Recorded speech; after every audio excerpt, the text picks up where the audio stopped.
The following is a presentation of the Matt Talk Podcast Network.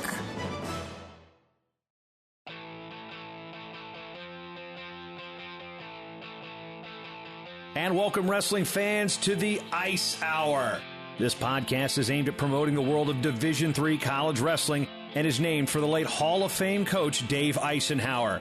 Here we'll talk about topics and news that's relevant to those who compete for the love of the sport in Division III. The Ice Hour is sponsored by My House Sports Gear. Check out their line of wrestling gear and apparel at myhousesportsgear.com. Subscribe using your favorite podcasting app by going to matttalkonline.com/ice. Episode 18 of the Ice Hour, a D3 Wrestling podcast. Jason Bryan here with you, and we cannot talk about Division III wrestling, and we cannot go through an entire season without circling this date on the calendar. We look in February, it's going to be Groundhog Day. It's going to be at Augsburg College. It's going to be the Battle of the Burgs, Wartburg and Augsburg, and today we have basically the architects of this rivalry, retired coach Jim Miller. Now, I believe your title, head coach emeritus at Wartburg, you're in administration, and the current athletic director at Augsburg, Jeff Swenson, longtime coach of the Augsburg Augies. So we've got the two guys who really started this thing on the show, leading into Thursday's duel at Cy Melby Hall. And the first things first, Jeff Swenson, we're going to pitch to you first, since you are the host school this year. When you look at this date and you guys get this thing scheduled from an administrative standpoint, I mean, you got to clear the calendar. Okay, this is the central focus of our athletic department this day. It's Augsburg, Wartburg. Yep, no doubt about it. In fact, we also position different reunion groups to come back for the Augsburg Wartburg duel. You know, it's not only is it a big thing for the current student athletes and coaches, you know, but it's a big thing for our alumni. You know, our alumni love coming back and seeing the Augsburg Wartburg duel, and so we piggyback. This year we're doing reunion of sevens, so we're celebrating the 1987 30-year reunion group, then which won an MIAC conference championship, and then the 97 and 2007 reunion groups that won NCAA championships. They're celebrating their 20 and 10-year reunions. Well, that worked out nicely. Yeah, it's something that we've tried to piggyback on whenever we could, and it's, you know, we've started to make it kind of a tradition, you know, and we typically try to do it. You know, we only host Wartburg every other year, you know, so you know, we certainly focus on that match every year. Then we try to pick another duel if it's not an Augsburg Wartburg home match for us. Yeah, Coach Miller, when it comes to your side of things, how did you guys get up and prepare for the Augsburg-Wartburg duel when it was down in Waverly? Well, that was a pretty easy one to get prepared for, and I think the interest and excitement in that meet since way back in probably '93 was the first one, and we just put it out there. The Battle of the Burgs, and people show up, you know, and we talk about, obviously our alums love it, and the people in the community. Waverly's obviously a big wrestling town, so we try to schedule it, even like Northern Iowa. We want to try to get, if they got a dual meet, we want to try to avoid the dual meets on that day, and we try to, you know, separate. So they, you know, it's a community-wide effort, and it's obviously one that is circled on the calendar from the beginning of the year for sure. Now, when we look at the preparation for this, actually, I've got some facts and stats on this. This series actually started in 1991, then picked up again in 94, and then has been consistent year in, year out since 1997. That doesn't even count the times you guys have met at the National Duels Wrestling for the Division III Championship there. So, you know, Jeff, I'm gonna go back to you, since you've got you were in administration, and you had been a coach there, and you're right around the turn of the decade, and then all of a sudden you picked back up after you came back after a short break. When it came time to start scheduling Wartburg, how did this thing come together for you? That's really as Jim and I texted last week, and as Jim called it, it really stretches my old man memory. But I think Jim mentioned it earlier. I think in 1993, you know, it came right down to the wire, and with Augsburg and Wartburg. And I really believe from that point on, it was, I think we figured out at some point in time, how to put that duel together on a consistent basis. But I think, from 93, then 94, when Wartburg was in a battle with actually Ithaca, we took fourth that year. But I think from 95 on, it's been Augsburg, Wartburg for, winning the championship since then. And I think it was just a natural that, it wasn't only what the programs wanted, it was what the fans wanted. Yeah, Jim, I mean, when it comes to scheduling this, and you kind of brought Wartburg kind of from the ashes and brought them into, and in a very tough conference, I might add, to really bring them into national prominence. When it becomes a situation like, okay, this is going to be us, 1 versus 2, pretty much year in, year out, when did you realize that this battle started to really kind of take on a mind of its own with the dual meet and the Battle of the Burgs? Well, I think the 93 national title came down to 1 point. And then I think, maybe I'm wrong, maybe the first dual meet in Wartburg that I'm thinking of was 94. And that's when I knew, because Iowa Public Television covered it. The place was packed. The band was there. Augsburg brought a bus of crazies down of fans, and it was awesome. And walking out into that deal, I knew, man, this is something that's going to stay.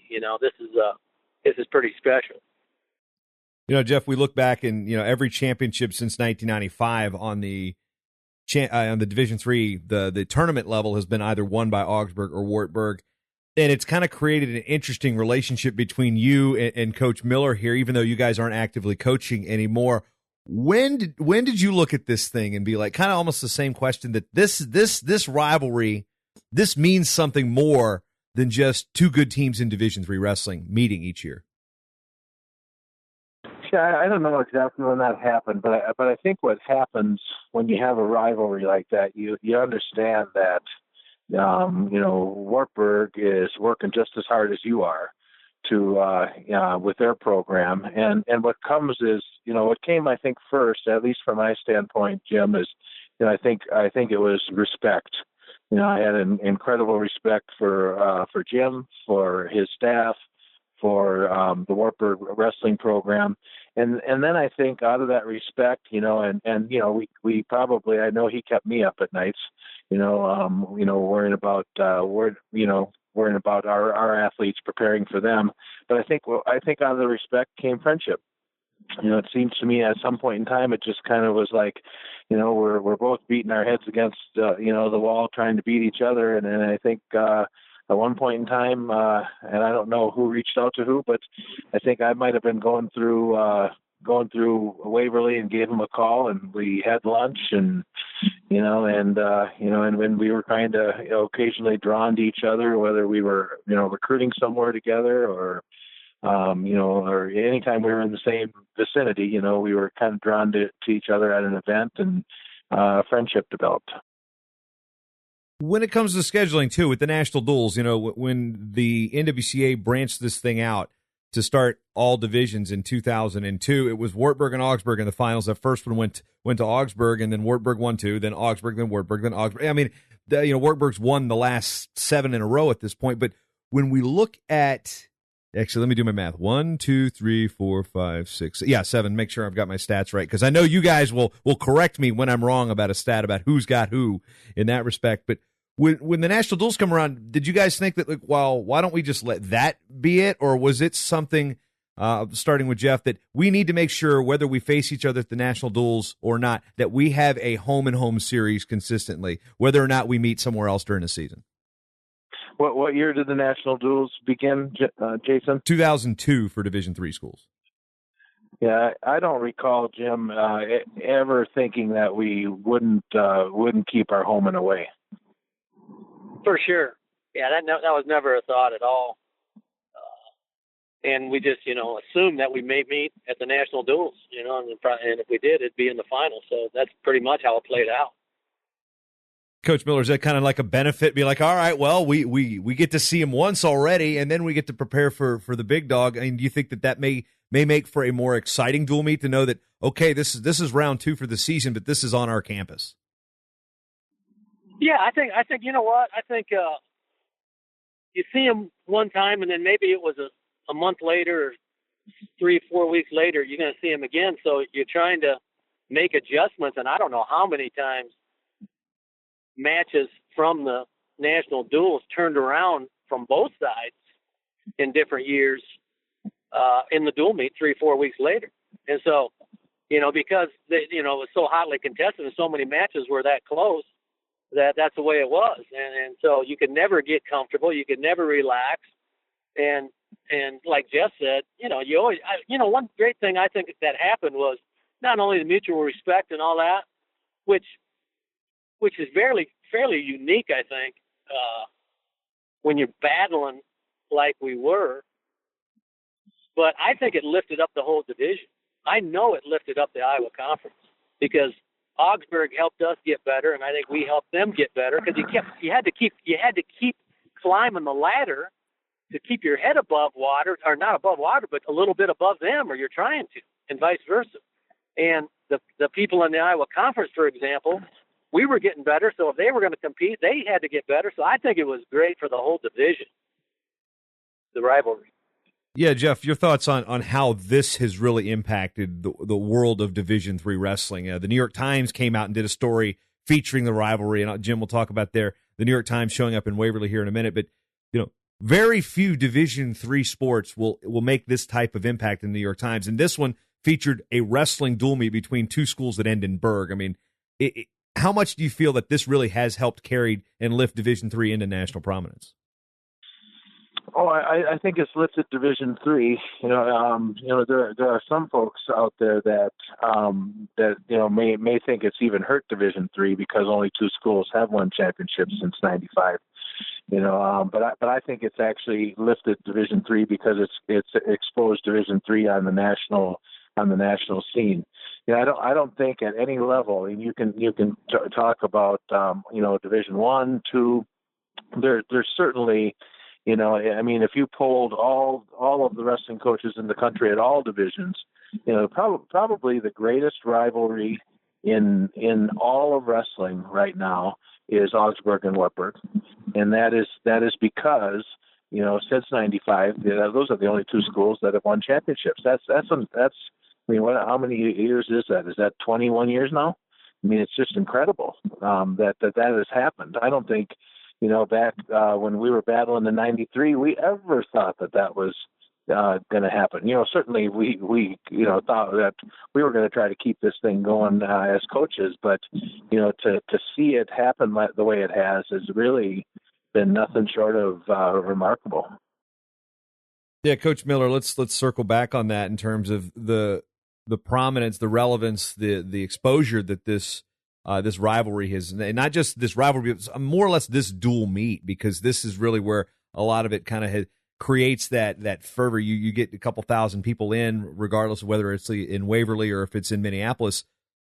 The New York Times, I mean, you're in a wrestling-rich state where Iowa State, Northern Iowa, they've got basically the torch when it comes to wrestling, and then the huge high school state. And Wartburg has got to fight for their little pie in Division III with a bunch of Division III schools, and yet you're showing up in the New York Times. Explain what it was like to have that story really come out of Waverly. Well, it's pretty gratifying to do the story, but I think it needed to get done, and one time we were in the dome going out, we were ready to go out to wrestle in the final, and I stopped and Jeff, everybody was nervous and everybody was ready to go, but I remember Jeff saying, I said, "Hey, what's up, man?" And he goes, and we started talking about the rivalry. Here we go again. And Jeff said, someday somebody's going to write about this.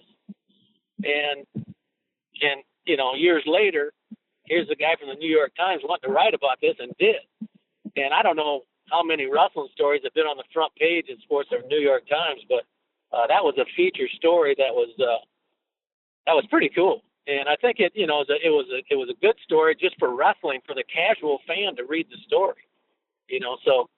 And that's kind of what happened too in the rivalry. We had a lot of casual fans, not huge wrestling fans. They might be basketball fans or baseball fans in our area that would want to see this particular meet, because they knew there was going to be a lot of passion, a lot of energy, and it was going to be a great show. We've got a little bit of a different dynamic, too, between the schools. Is for those who are unfamiliar, Augsburg sits in a very urban setting right in the heart of Minneapolis, right across the river from the University of Minnesota, and a large part of the state's wrestling population really does center around, the 40 minutes, geographically center of the Twin Cities. So most of the state's wrestling and population lives there, whereas in Waverly, it's not exactly that. I mean, you go down the road to Waterloo Cedar Falls a bit, but for the most part, the schools are in kind of different settings geographically. Jim, I talked about getting the slice of the pie for coverage and not necessarily respect, but getting people to pay attention to Wartburg. How tough is that in a state like Iowa? I mean, you've been there a long, long time, but was it a process to get people to say, okay, I'm going to pay attention to Division III, but Wartburg's kind of been able to at least grab that piece and be like, yep, you're talking Iowa wrestling. You're going to mention Wartburg sooner or later. Yeah, I think everybody loves excellence. Everybody, no matter what sport, no matter where you're at, everybody loves excellence. And when you want it that much, you stand out, obviously. So, yeah, we want to keep that going. But yeah, you think about it, Grandview. You put Grandview in the mix now. The recent years, you got some of the best junior colleges in the country besides the 3 state schools. So the great thing is there's a ton of great wrestling fans that have interest in what's going on at all levels. So that's really helped us as well, obviously. Jeff, how would you gauge the interest in Augsburg wrestling in the state of Minnesota? Which again, you got the Gophers there. They've won Division I national championships. They're the Division I program in the state, and then there's a lot of really good Division II and Division III things. You got a lot of competition for the wrestling eye up there as well. I would agree with Jim. I think people are attracted to excellence. And when you're successful, and when the word is out that your wrestling student athletes are having a great experience, and they're reaching their potential, and they're graduating on time, and they're getting great grades, the word gets out. Wrestling people sit at wrestling tournaments all day long, and they talk. And what they do is they talk about. They don't always talk about the programs that aren't doing well. They talk about the programs that are doing well, and fortunately Augsburg is one of those programs. And, even with the University of Minnesota, doing great things. And, there was a time when NDSU was Division II and winning championships. And, all those programs are very close to Augsburg, and we recruited against those programs. But I still feel that, people are just, are drawn. We have a sports page in every newspaper in the country. They're drawn. And what do those sports pages talk about? They talk about who's winning and who's losing. And the winners get more press than the losers. And I think that was something that, we because of our success, we became a household name, even in a metropolitan and in a high traffic wrestling area. Looking at the current standings, Wartburg has won 8 duels in a row in the series and leads the all-time series 17-15. Now, Jeff's going to point to probably his tenure where he has an 11-8 lead over Coach Miller in that rivalry. But we'll talk a little bit about when you guys start chirping and you sit there, your friends off the mat, and then when you start chirping. Coach Swenson, what do you remember about Coach Miller the first time you guys wrestled each other in a dual meet? Oh gosh, I more remember. Well, I think Jim's antics were, he paced a lot. He sat down, he wrote stuff on a little sheet of paper. He'd get back up, he'd pace, But you're paying so much attention to your student athletes. What I remember most about Wartburg.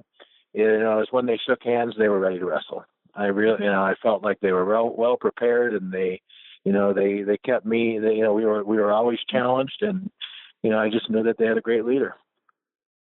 Coach Miller, what do you remember about the first time that first duel, the whistle blows, and you're staring across at Jeff Swenson? I thought Swenson was one of the masters at working the ref. He started early. And he was great at it. He was great in a seating meeting. He was so prepared. He had every argument in the book. And so I learned.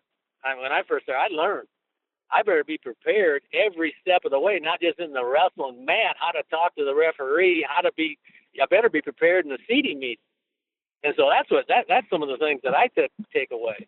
But I remember Jeff. He'd be on his knees. He'd be pounding on the mat. And then he'd be back talking to a kid. He could change real quickly, But yeah, man. I when I was young, because that was my, I think we started competing. That was only my second year, and I just took note of a lot of things that I could help me get better. Keeping it with you, Jim. What was the best individual rivalry you remember through this series? You know what? There were a lot of, but I remember if I had my first thought when I think of individual rivalries, I think in 1 year, I'm trying to think what year though, they kind of run together, probably 99. Wigline and Bertram, Shane and Cagle, Dodd and Clausen. There were three right there in the same year that went, all three, those went back and forth. I can, Jamal Tidwell and Kelly and then Hinchberg, Flodine and Kiss, some of those, Tate and Massey. I mean, there's some off the top of my head that, and I think you don't have a rivalry if one guy just continually wins, but those, the ones that are really a rivalry when you're not sure who's going to win every single time. Coach Swenson, your take, individual rivalries that's a standout in this series.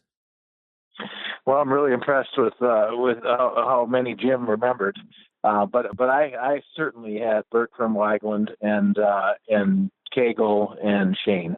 Those were the ones that stick out for me. And those were on not only on the dual meet stage, but they carried on into not only on the national stage, but generally the national final stage. So those four individuals really stick out for me as great rivalries. Well, was it because it was a back and forth affair, or because it was the style of matches they were, or was it because they kept meeting in the finals? I mean, what makes those two specific rivalries, in your opinion, the ones that really stand out? I think both. I think certainly Cagle and Shane had a certain way of wrestling, so I think that was styles, and I think with Bertram and Weigland, it was you just knew you were watching excellence at its best. I mean, you knew you were watching the best of the best go after it, and it captured everybody's attention. I'm pretty sure our next question is going to have completely different answers. I'm going to start with Coach Miller. Coach, what was your favorite Augsburg-Wartburg duel and why? Well, I think I had my favorite one of the favorites was the first one, and I kind of mentioned that already. In our old gym, full house, band, ton of fans, and it was on Iowa Public Television for the first time they had covered a Division III meet. And so it was kind of chaos in a way, but good chaos, and it was loud and it was some great matches. And that's the first time we won, if I remember right. And so, yeah, that one does. But there's also another one. There's a lot of them, but one that I'm trying to think of what year it was, but I can remember being up there, and this was later on, maybe it was 08 or something.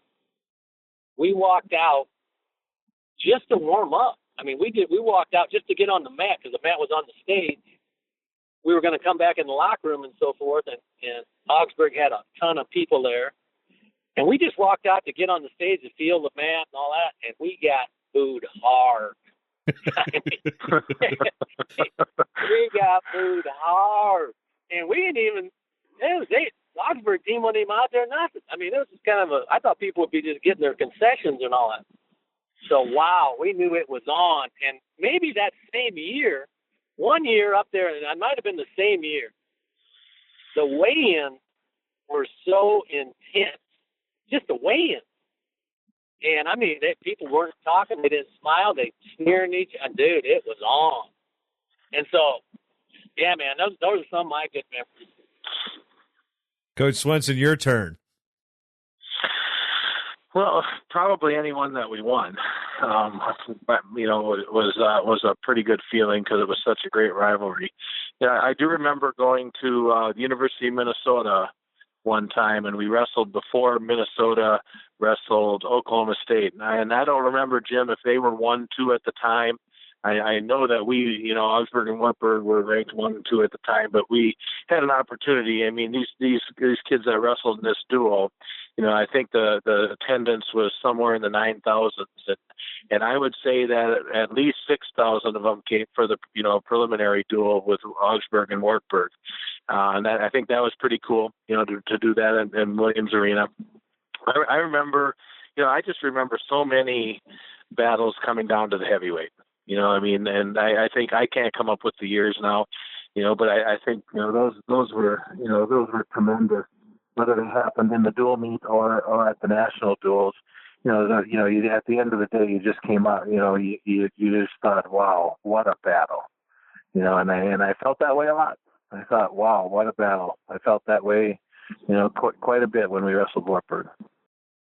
Now, a lot of people don't know about that, and I know that's one thing that I had heard about that situation, but never quite really fully gave it the thought that it really needed here. But is that option something you'd be willing to pursue in the future? Because you're an administrative role, you can make a call across the river, and when I say across the river, I mean literally. If you've got a good arm, you could probably chuck it to the Minnesota campus. But to do a double duel with Minnesota and a high ranked D1 team is at Williams Arena again.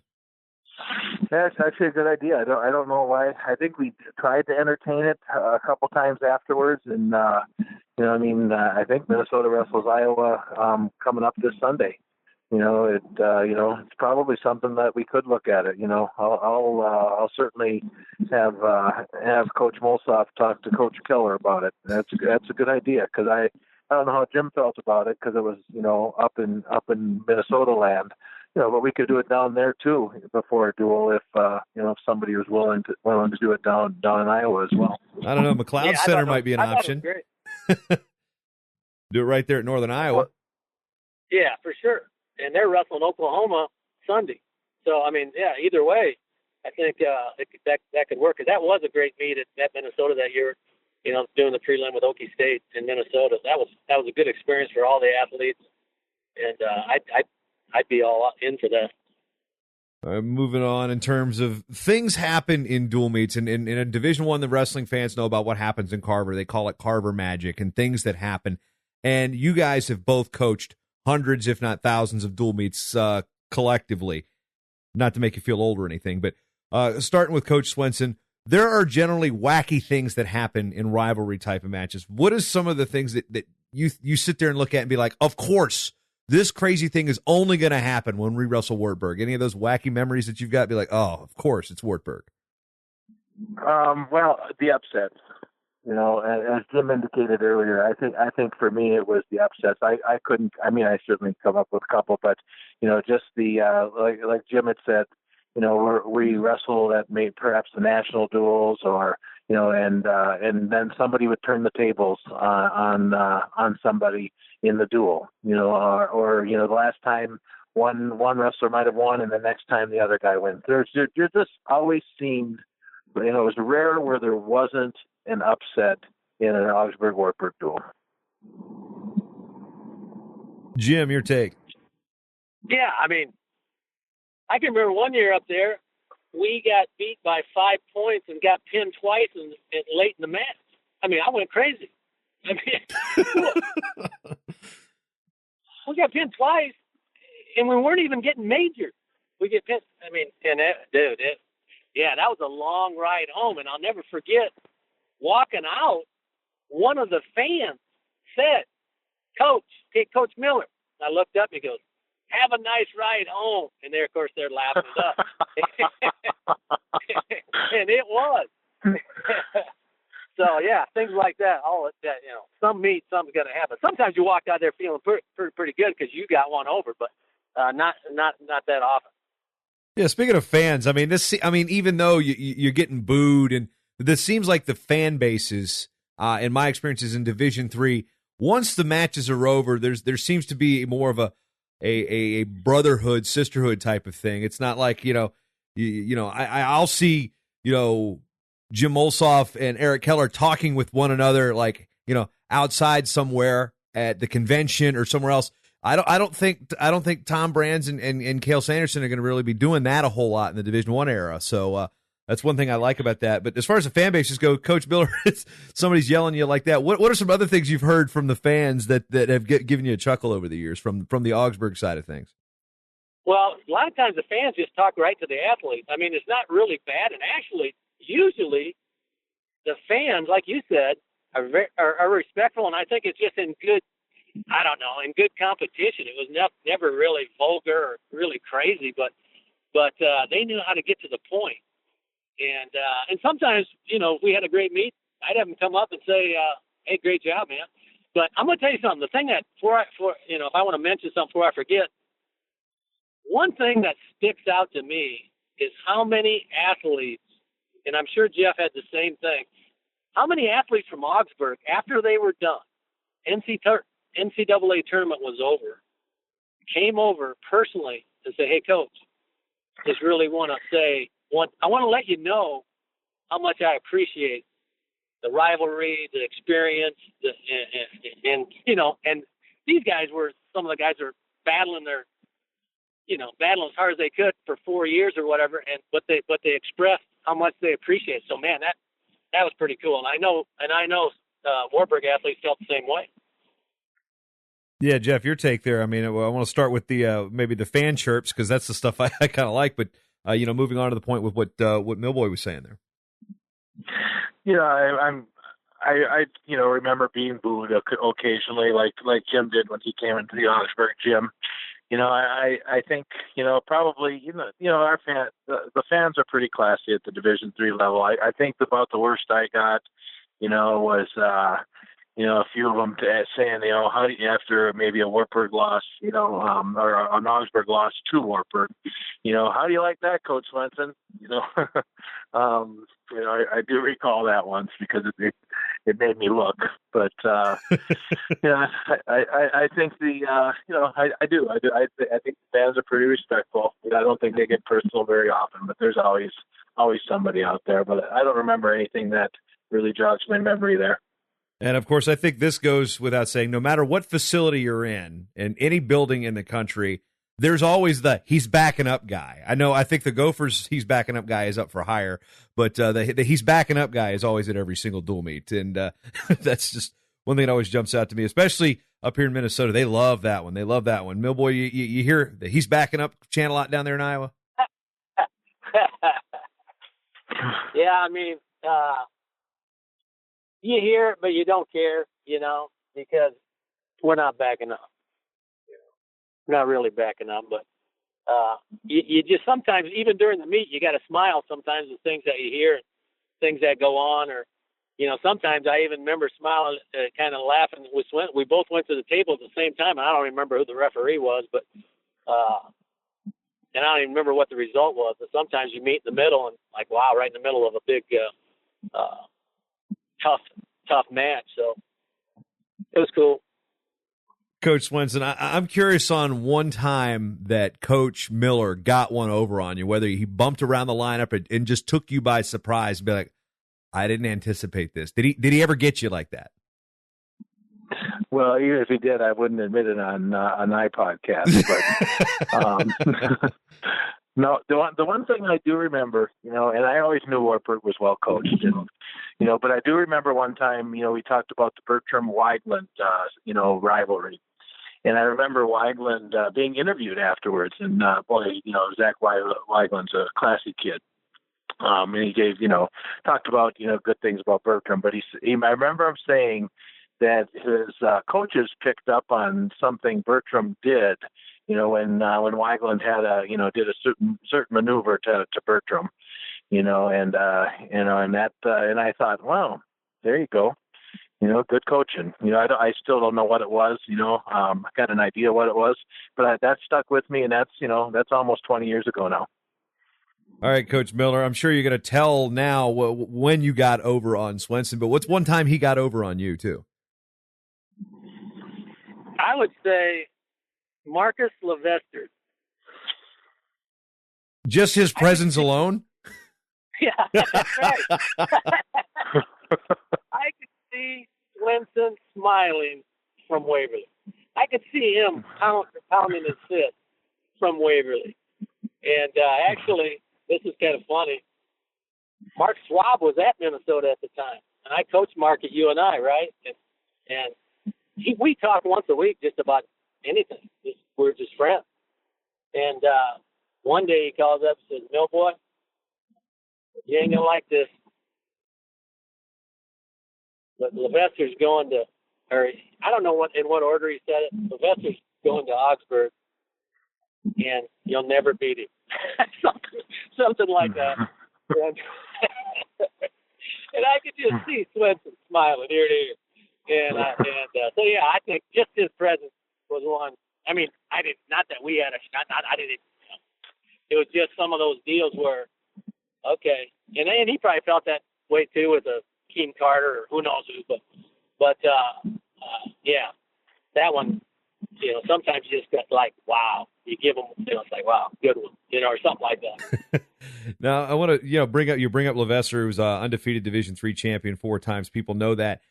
He also played football during his time at Augsburg. And now, when the heat of this rivalry, Jeff, how often were you in Marcus's ear when he's playing football and be like, "Hey, don't get hurt. We need you for the dual meet later in the year. We need you for the tournament." He was a quarterback, so to tell him not to get hurt would have almost been telling him not to play as hard as he played. So, we didn't have many conversations about that. I do believe in multi-sport athletes, although I'm seeing fewer and fewer become that. But I was one, and I was one that I remember one year the Minneapolis Star-Tribune had a front page article, and it was entitled "8 Men Out." And it was about the 8 wrestlers that were out for the Augsburg football team.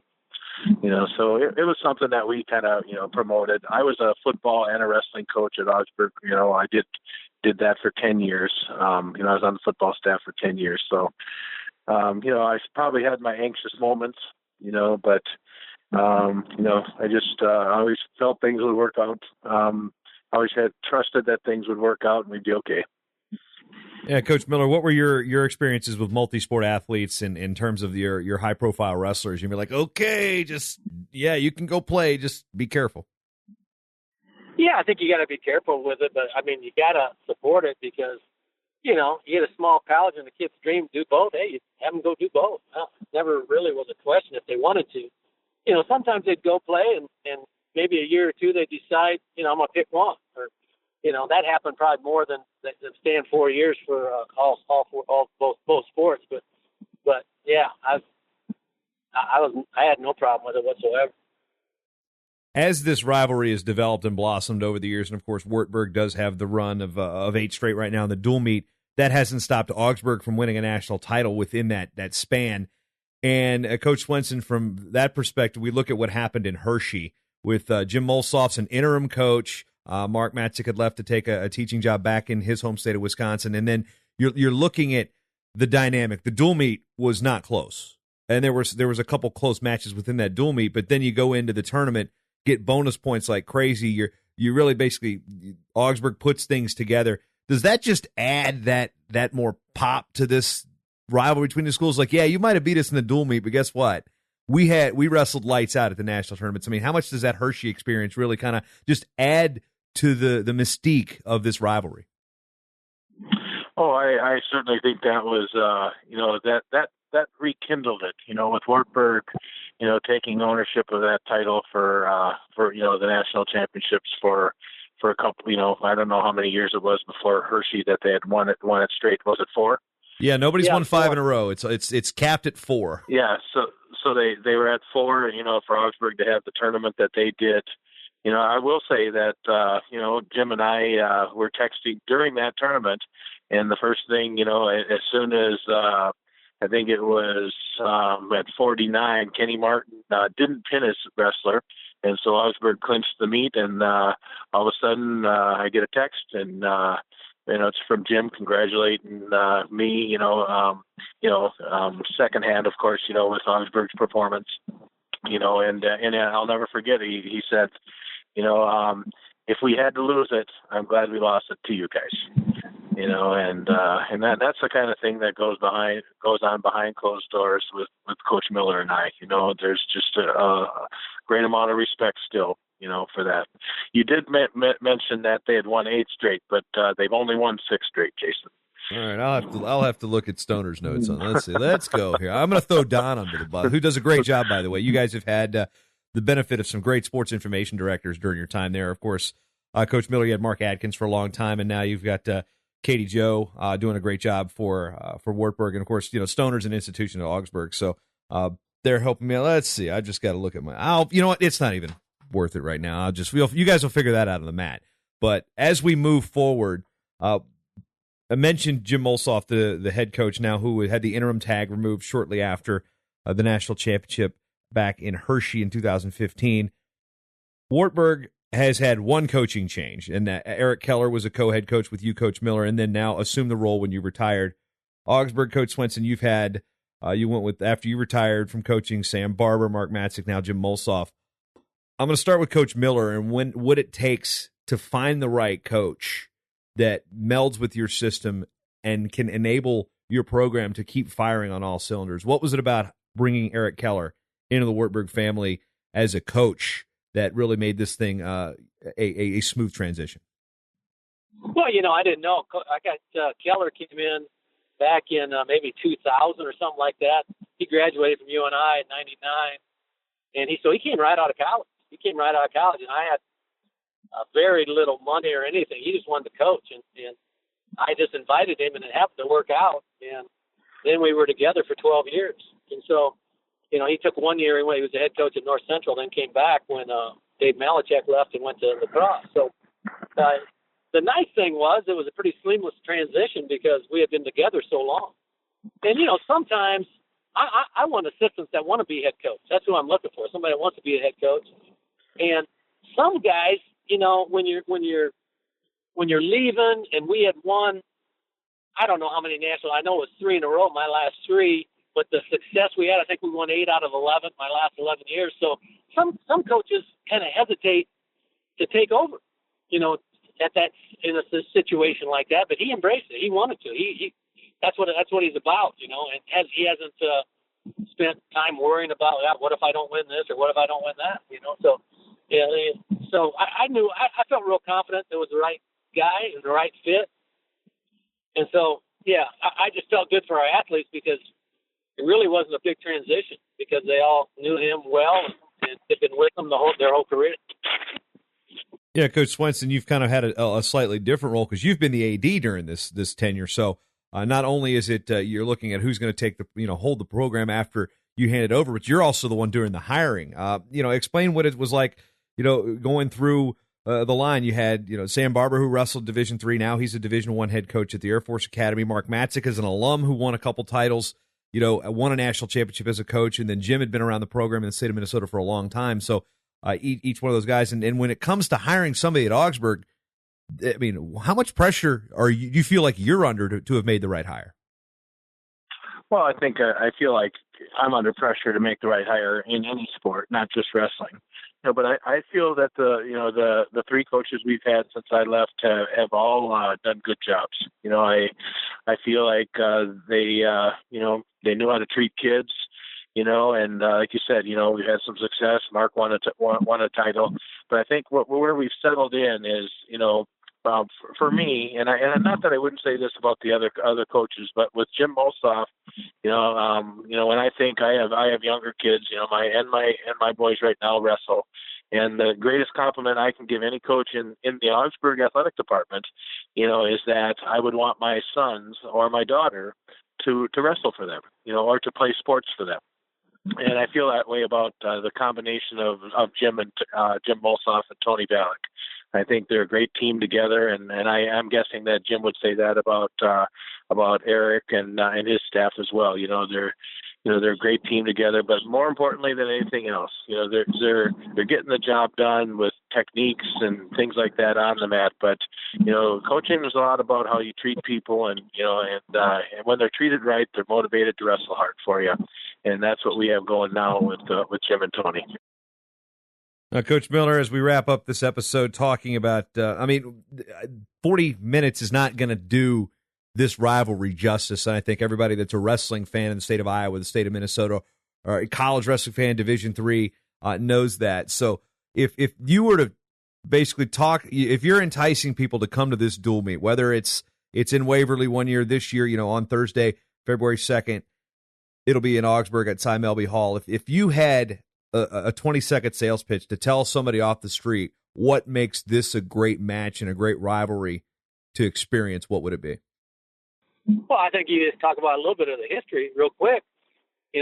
They've won 21 national titles in a row between them, and right now they're ranked 1 and 2. They don't get any better than that. You want to see some intense wrestling, you want to see some passion, show up, and you'll be a part of it.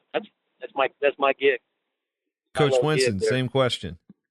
Yeah, I've been advertising, and we have been advertising it, and we call it the Battle of the Burgs because that's somewhere along the line. I don't even know. Jim, do you remember who came up with Battle of the Burgs? I don't. But somebody came up with Battle of the Burgs, and that's kind of what it's been. And now, like Jim said, it's number 1 versus number 2. It hasn't been 1 versus 2 for a little while, so that really brings in a unique piece as well. And and what I tell people, it's just great wrestling, and people are attracted to that. We have full high school teams coming on Thursday night to cheer on the in this case to cheer on the Augies.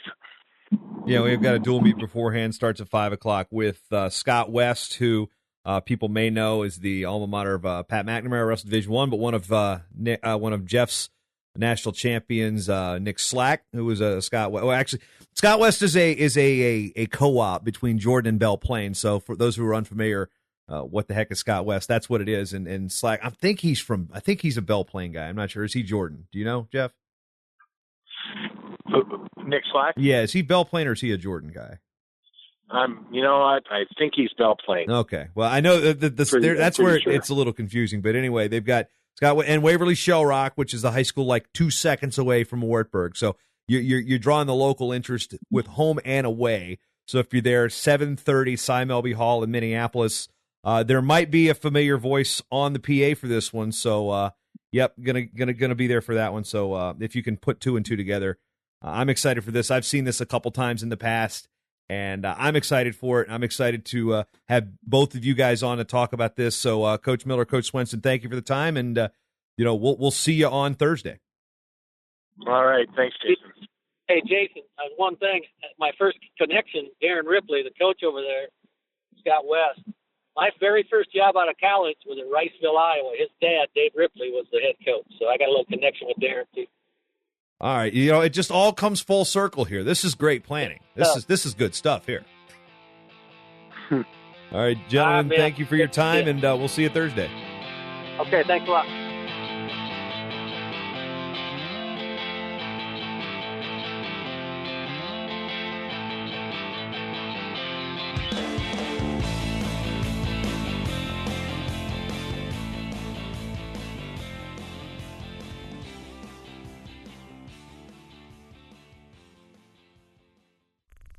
This show is part of the Matt Talk Podcast Network. For more wrestling podcasts, head over to MattTalkOnline.com.